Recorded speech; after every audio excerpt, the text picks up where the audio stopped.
Quarta-feira é dia de hipertexto e me marque nas redes sociais porque eu quero repostar alguns de vocês. A palavra de hoje é chamado. Quais as palavrinhas que você vai puxar a partir daqui? Quero ver, hein? Manda aí, me poste e me marque nas redes sociais.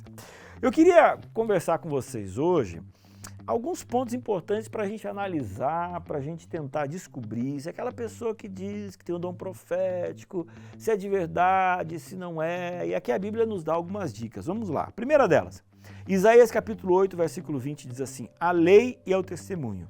Se eles não falarem dessa maneira, jamais verão a alva.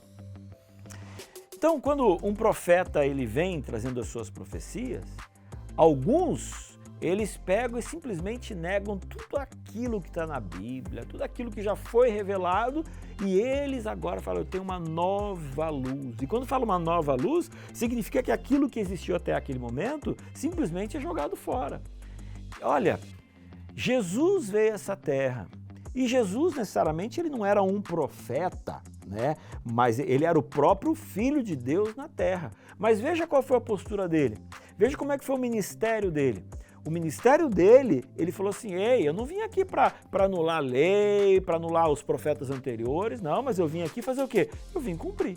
Então, Jesus, como modelo para todos nós, ele olhava para a lei, para o testemunho, e ele cumpria, acreditava e não desacreditava cada um deles.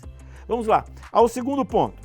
Nós temos aqui, então, em Jeremias capítulo 28, versículo 9, diz assim, o profeta que profetizar paz, só ao cumprir-se a sua palavra será conhecido como profeta, de fato enviado do Senhor. No livro de Jeremias, a gente tem Jeremias falando para o povo, ei, se a gente não mudar, vai vir o cativeiro. Por favor, vocês abram os olhos de vocês, porque nem mesmo o Egito vai conseguir salvar vocês.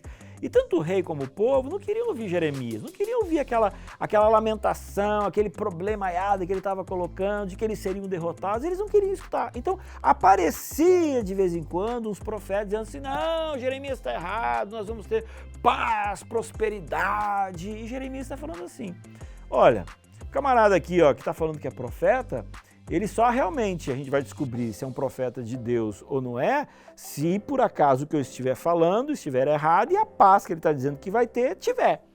Então, um profeta, para ser verdadeiro, as suas profecias, aquilo que ele disse que aconteceria, tem que acontecer. Porque se ele diz que vai acontecer e não acontece, significa dizer que ele não é um profeta inspirado por Deus, mas nada, era simplesmente uma coisa que ele falava do seu próprio coração. E vamos lá, a última dica.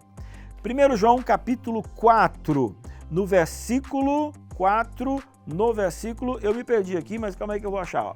4, 1 e 2. Amados, não deis crédito a qualquer espírito, antes provai os espíritos se procedem de Deus, porque muitos falsos profetas têm saído pelo mundo afora.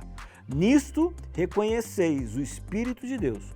Todo espírito que confessa que Jesus Cristo veio em carne é de Deus. A pessoa começa a falar que é profeta, mas não acredita nem em Jesus, eu vou te dizer, eu nem continuo a conversa e nem vou querer ouvir.